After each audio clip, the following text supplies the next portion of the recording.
বলিউড অভিনেত্রী দীপিকা পাড়ুকোন অভিনয়ের পাশাপাশি নিজস্ব ব্যবসায়ও রয়েছে। ত্বক পরিচর্যা সংক্রান্ত ব্র্যান্ড 82 ডিগ্রি এর মালিক তিনি। শুরুর দিকে লাভের মুখ দেখলেও গত বছর দীপিকার ব্র্যান্ডের ক্ষতির পরিমাণই বেশি, প্রায় 17 কোটি টাকা লোকসানের মুখে তিনি। অন্যদিকে ব্যবসায়িক লাভে আছেন ক্যাটরিনা কাইফ।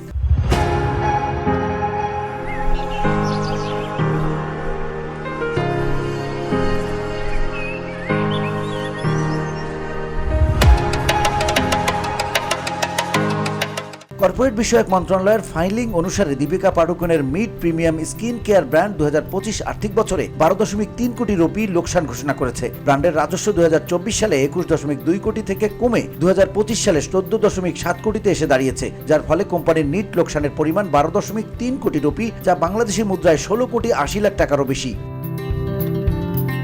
2025 সালে ব্র্যান্ডের লাভের কথা মাথায় রেখে খরচ কমানোর পথ বেছে নিয়েছিলেন দীপিকা পাড়ুকোন। এর পাশাপাশি বিপণনের দিকটি মজবুত করার চেষ্টা করা সত্ত্বেও তেমন কোনো লাভের মুখ দেখেননি অভিনেত্রী। অন্যদিকে বলিউডের আরেক অভিনেত্রী ক্যাটরিনা কাইফের মেকআপ ব্র্যান্ড লাভজনকে রয়েছে। 2019 সালে শুরু হওয়া ক্যাটরিনার প্রসাধনীর এই ব্র্যান্ডের আয় ক্রমশ ঊর্ধ্বমুখী হয়েছে। শেষ আর্থিক বছরে 45% লাভ হয়েছে। VOD Bangla news desk.